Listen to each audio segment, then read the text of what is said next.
الحمد للہ رب العالمین والعاقبۃ للمتقین والصلاة والسلام علی سید الانبیاء والمرسلین اما بعد فاعوذ باللہ من الشیطان الرجیم بسم اللہ الرحمن الرحیم لا اقسم بهذا البلد وانت حل بهذا البلد ان اللہ وملائکتہ یصلون علی النبی یا ایہا الذین آمنوا صلوا علیہ وسلموا تسلیما۔ تمام حضرات مل کے پڑھیے الصلاۃ والسلام علیک یا رسول اللہ وعلی آلک واصحابک یا سیدی یا حبیب اللہ۔ الصلاۃ والسلام علیک یا سیدی یا نبی اللہ وعلی آلک واصحابک یا سیدی یا نور اللہ۔ رب اشرح لی صدری ویسر لی امری واحلل عقدۃ من لسانی یفقہوا قولی۔ اللہ تبارک و تعالی کا احسان ہے کہ ہم آج جمعۃ المبارک کے اس اجتماع میں حاضر ہیں۔ قرآن کریم کی ایک آیت مقدسہ میں نے آپ کے سامنے تلاوت کی، جس میں اللہ تبارک و تعالی نے ارشاد فرمایا لا اقسم بهذا البلد، فرمایا کہ اے محبوب مجھے اس شہر مکہ کی قسم ہے، وَأَنْتَ حِلٌّ بِهَذَا الْبَلَدِ۔ اب اس قسم کی وجہ ارشاد فرمائی گئی، فرمایا کہ اس لیے کہ اے محبوب تم اس مکہ کے اندر تشریف فرما ہو۔ بزرگ ایک بات ارشاد فرمایا کرتے ہیں، اور یہ ایک محبت اور عشق کا مسلمہ قاعدہ ہے کہ جب بھی کسی سے محبت ہوتی ہے تو اس سے نسبت رکھنے والی ہر چیز بندے کو محبوب ہوتی ہے۔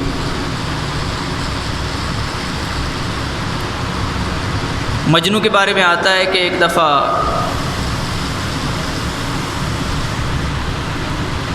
لیلا کا جو علاقہ تھا ادھر کے در و دیوار کو چوم رہا ہے، کبھی ایک دیوار کو چومتا ہے کبھی دوسری دیوار کو چومتا ہے۔ تو کسی نے کہا کہ یہ کیا انداز ہے؟ کہا کہ اصل بات یہ ہے، تم تو یہ دیکھتے ہو کہ یہ اینٹیں ہیں یہ پتھر ہیں، اصل میں اس نسبت کو دیکھتا ہوں کہ ان پتھروں کو ان اینٹوں کو نسبت لیلا کے ساتھ ہو گئی ہے۔ تو بات یہ ہے کہ محبت جب کسی سے ہوتی ہے تو پھر اس کی ہر نسبت کے ساتھ محبت کی جاتی ہے۔ اور یہ آیہ مقدسہ اس کو اس ضمن میں آپ دیکھیں کہ اللہ نے اپنے محبوب صلی اللہ تعالیٰ علیہ وسلم کے شہر پاک کی قسم ارشاد فرمائی۔ اس کی وجہ کیا ارشاد فرمائی کہ اے محبوب تم اس شہر کے اندر رہتے ہو، اس لیے میں اس کی قسم ارشاد فرما رہا ہوں۔ تو یہ عاشقوں کے لیے ایک دلیل بن گئی۔ اسی لیے عاشق تو کہتے ہیں نا مدینہ اس لیے عطار جان و دل سے ہے پیارا کہ رہتے ہیں میرے آقا میرے دلبر مدینے میں، کہ مکہ کے اندر میرے آقا کریم علیہ الصلاۃ والسلام کچھ عرصہ کے لیے کچھ سالوں کے لیے تشریف فرما ہوئے، تو اللہ اس شہر پاک کی قسمیں ارشاد فرما رہا ہے۔ تو رب نے مدینے کو کتنی عظمتیں عطا فرمائی ہوں گی کہ جس مدینے کو آقا نے زندگی میں بھی اپنا مسکن بنایا، اور تا قیامت اللہ کے محبوب نے اس شہر مدینہ کو اپنی رہائش گاہ اور آرام گاہ بنایا ہے۔ یعنی کتنا قرب مدینے کو نصیب ہوا، اور اس لیے مدینے کے حوالے سے بزرگوں کی ایک والہانہ عقیدت ہمیں ملتی ہے۔ مولانا حسن رضا خان رحمۃ اللہ تعالیٰ علیہ کا وہ شعر مجھے یاد آتا ہے، سیر گلشن کون دیکھے دشت طیبہ چھوڑ کر، سوئے جنت کون جائے در تمہارا چھوڑ کر۔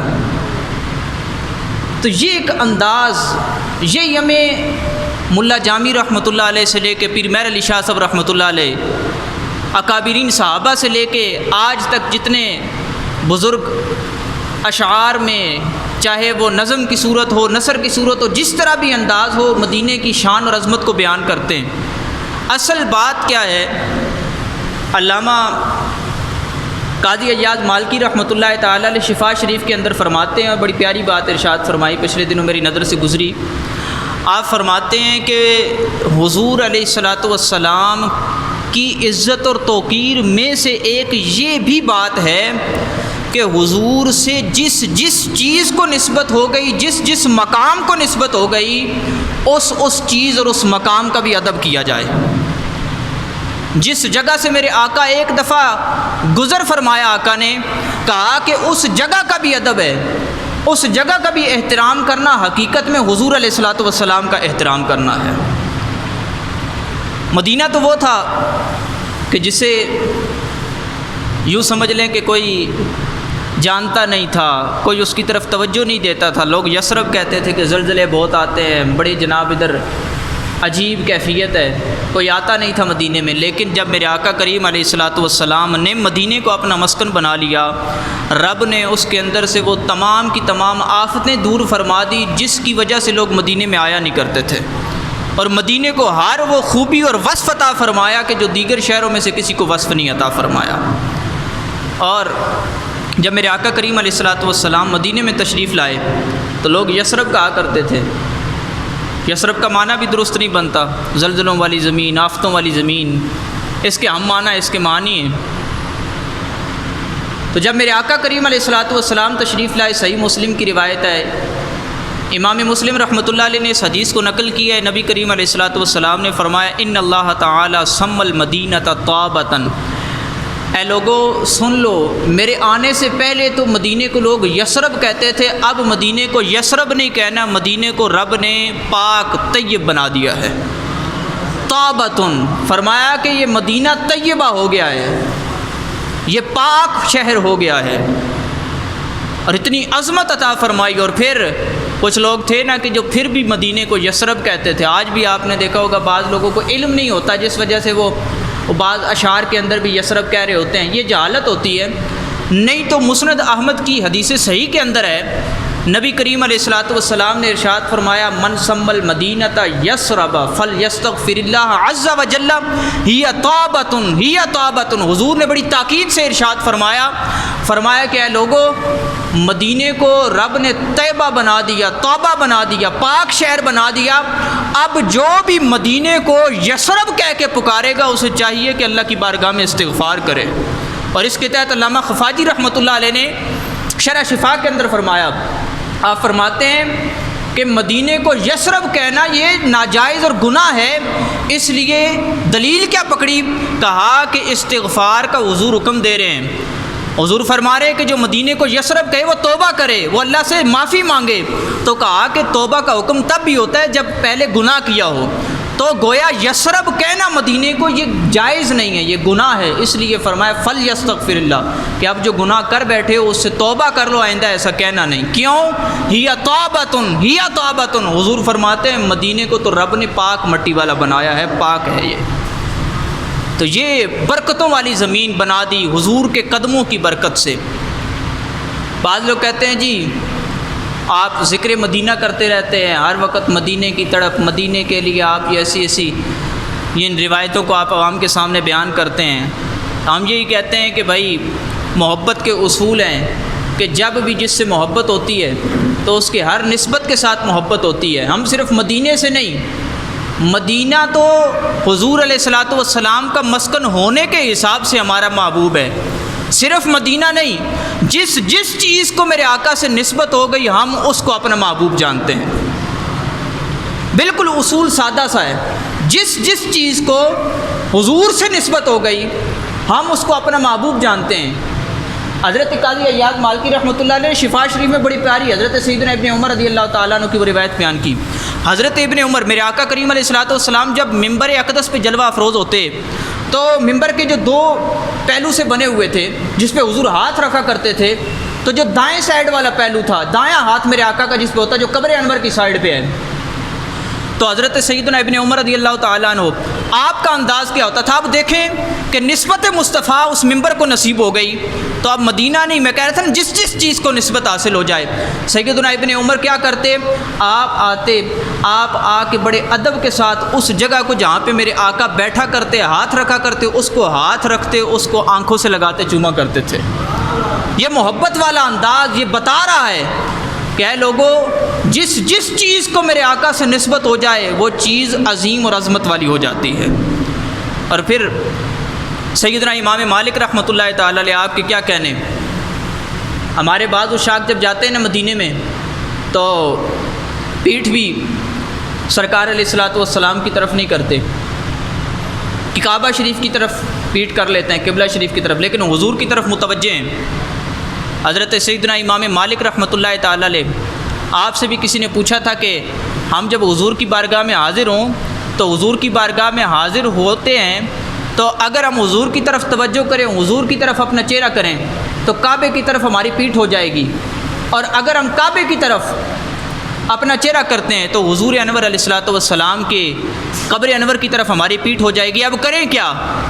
تو سیدنا امام مالک رحمۃ اللہ علیہ نے فرمایا، بڑے تاریخی جملے ہیں، آپ فرماتے ہیں کہ جب حضور کی بارگاہ میں آ گئے، کعبے کا ادب ہے، بے ادبی کرنا جائز نہیں، اور اگر معاذ اللہ استخفاف کی نہیں ہو تو پھر تو کعبے کی بے ادبی کفر بھی ہے، لیکن کعب ادب مصطفیٰ کا یہ تقاضا ہے کہ جب بارگاہ مصطفیٰ میں آئے ہو تو اب حضور کی بارگاہ میں کھڑا ہونا ہے تو حضور کی طرف چہرہ کرنا ہے، کعبے کی طرف بے شک پیٹھ کرو، چہرہ حضور کی طرف ہونا چاہیے۔ کیوں؟ کہا کہ یہ تو حضرت سیدنا آدم کا بھی وسیلہ بنے، تمہارے آبا و اجداد کا وسیلہ بنے، تمہارا بھی یہی وسیلہ ہے، تو اب ان کی طرف توجہ ہونی چاہیے۔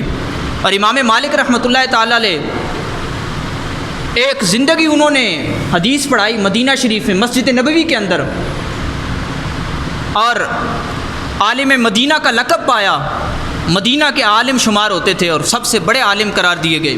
امام مالک رحمۃ اللہ تعالیٰ علیہ کا ادب کا انداز یہ تھا، بعض لوگ کہتے ہیں نا جی تم جوتیاں جا کے اتار دیتے ہو، ہمارا تو عاشقوں کا انداز ہے، ہم تو جو مسجد نبوی سے پیچھے، بلکہ ہم تو مدینے میں بھی جوتیوں کے بغیر پھرتے رہتے ہیں، ہمیں تو کوئی پرواہ نہیں ہوتی، ہم تو کہتے ہیں بھائی یہی ادب کے لائق ہے، اللہ جسے نصیب کرے ادب۔ تو بعض لوگ کہتے ہیں یہ جوتیاں کدھر تم نے اتار لیں، تو ایک دلیل قرآن سے اور امام مالک رحمۃ اللہ تعالیٰ علیہ کی فرمان سے اور آپ کے عمل سے دوں گا۔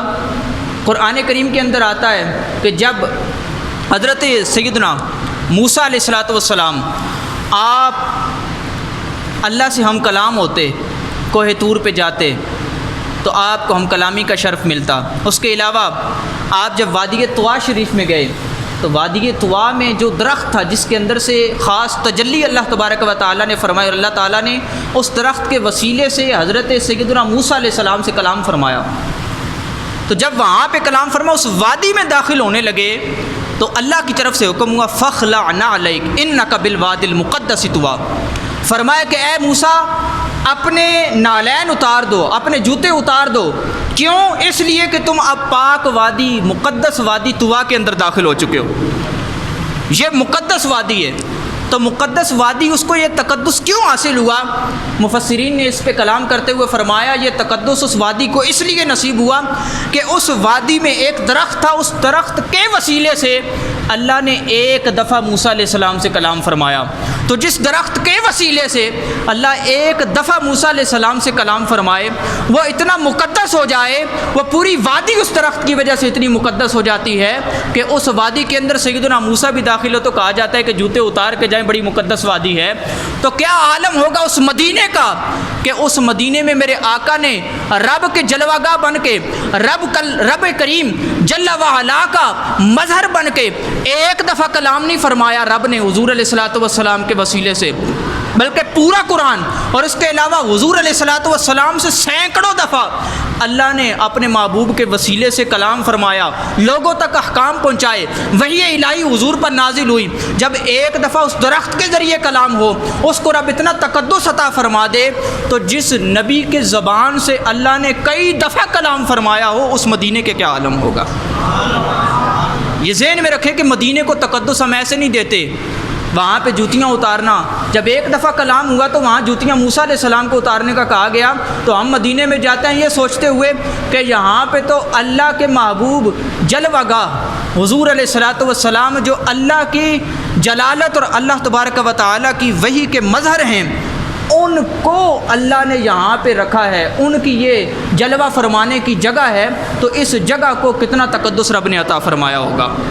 اور پھر سیدنا امام مالک رحمۃ اللہ تعالیٰ علیہ کے متعلق آتا ہے، امام مالک رحمۃ اللہ تعالیٰ علیہ آپ مدینے کے اندر کئی سال رہے، اور مدینے کے اندر آپ کا یہ انداز ہوتا کہ آپ جوتے نہیں پہنتے تھے، مدینے میں جوتے نہیں پہنتے تھے، ننگے پاؤں چلتے تھے۔ کیوں؟ کہتے تھے کہ مدینے میں جوتے پہنوں مجھے شرم حیا آتی ہے کہ آقا اس مٹی کے اندر جلوہ فرماؤ اور میں اس مٹی کو اپنے پاؤں تلے روندوں، جوتے نہیں پہنتے، یہ اتنا ادب ہے۔ اور پھر امام مالک رحمۃ اللہ تعالیٰ جب قضاء حاجت، اب طبعی معاملات لگے ہوئے ہیں، رہتے ہی وہاں پہ مدینے میں تھے، لیکن جب بھی قضاء حاجت کا معاملہ ہوتا تو یہ نہیں کہ جناب جدھر منہ کیا ادھر بیٹھ گئے، فرماتے کہ مدینے میں میں قضاء حاجت نہیں کروں گا بلکہ مدینے سے باہر جا کے قضاء حاجت کیا کرتے تھے، اتنا ادب۔ تو یہ ادب محبت والوں کو نصیب ہوتا ہے۔ الحمدللہ اللہ کا کرم ہے، اہل سنت محبت والے ہیں۔ مدینے کا تذکرہ اس دفعہ کئی عشاق مدینے جا تو نہیں سکے، لیکن ہم یہاں پہ ذکر مدینہ کر رہے ہیں، اللہ نصیب کرے کہ ہمیں وہاں پہ جانا بھی نصیب ہو۔ اللہ تبارک و تعالی ہر مسلمان کو یہ سعادت عطا فرمائے کہ ہم عقیدت اور محبت سے وہاں جانا ہمیں نصیب ہو۔ یہ ذہن میں رکھیں کہ جب بھی بارگاہ مصطفیٰ اور مدینے کی حاضری آپ مانگیں تو با ادب حاضری مانگیں۔ حاضریاں بہت سو کو نصیب ہو جاتی ہیں، بڑے لوگ چلے جاتے ہیں، لیکن ادب نہ ہو تو پھر کوئی فائدہ نہیں ہے۔ اسی مدینے میں ابو جہل بھی رہتا ہے، اسی مدینے میں اور بھی کفار رہتے ہیں، اور کئی لوگوں نے اس مدینے کو اپنا مسکن بنایا، کئی لوگ اس میں رہے، لیکن بڑے بڑے کفار مدینے میں تھے، مکے میں تھے، لیکن وہاں پہ ان کا رہنا ادب کے ساتھ نہیں تھا۔ وہاں پہ سیدنا بلال بھی رہے، سیدنا صدیق اکبر بھی رہے، سیدنا فاروق اعظم بھی رہے، سیدنا عثمان غنی بھی رہے، مولا علی بھی رہے، لیکن آج ہم لوگ انہی لوگوں کو یاد کرتے ہیں جنہوں نے ادب کے ساتھ وہاں پہ جنہیں رہنا نصیب ہوا۔ تو ہم بھی یہ دعا کرتے ہیں کہ اللہ ہمیں ادب والی حاضری نصیب فرمائے۔ اور آخری ایک حدیث پاک، امام ترمذی نے اس حدیث کو حسن صحیح کہا ہے، حدیث بڑے مزے کی ہے۔ اور آخری ہم جو تمنا کرتے ہیں کہ ہمیں مدینے میں موت نصیب ہو جائے، مدینے میں ہمیں موت نصیب ہو جائے، ہم یہ تمنا کرتے ہیں۔ کئی بزرگوں کا یہ انداز تھا کہ مدینے سے باہر نہیں نکلتے تھے، اور اس لیے باہر نہیں نکلتے تھے، کہتے تھے کہ ہم مدینے میں اس لیے ٹھہرے ہوئے ہیں کہ ہمیں موت آئے تو مدینے میں آئے۔ اور یہ وجہ کیا ہے؟ امام ترمذی نے بھی اس حدیث کو نقل کیا ہے، سنن ابن ماجہ کے اندر بھی روایت موجود ہے۔ نبی کریم علیہ الصلوۃ والسلام نے فرمایا من استطاع ان یموت بالمدینۃ فلیمت بها، حضور نے فرمایا کہ جو بندہ اس چیز کی استطاعت رکھے، طاقت رکھے کہ وہ مدینے میں مرے، تو حضور نے فرمایا کہ اس کو چاہیے کہ وہ مدینے میں ہی مرے۔ کیوں؟ فإنی اشفع لمن یموت بها، حضور فرماتے ہیں اس لیے کیونکہ جو مدینے میں مرے گا میں قیامت کے دن اس کی شفاعت فرماؤں گا۔ تو اس لیے ہمیں یہ دعا کرنی چاہیے جو ہم اشعار کے اندر دعائیں کرتے ہیں، استغاثہ کرتے ہیں، حضور سے التجائیں کرتے ہیں کہ اللہ ہمیں مدینے میں موت نصیب فرما، ہم رب سے دعائیں کرتے ہیں، تو یہ دعائیں کرنا ایسے نہیں ہے بلکہ اس کے پیچھے پوری حدیثیں ہیں۔ تو اس لیے ہماری یہ تمنا بھی ہے کہ اللہ تبارک و تعالی ہمیں مدینے میں موت نصیب فرمائے، جنت البقیع میں ہمیں مدفن نصیب فرمائے، تاکہ ہمیں حضور علیہ الصلوۃ والسلام کی خاص شفاعت بھی نصیب ہو۔ اللہ تعالی ہمارا حامی و ناصر ہو، اللہ ہمیں عمل کی توفیق عطا فرمائے۔ وما علینا الا البلاغ المبین۔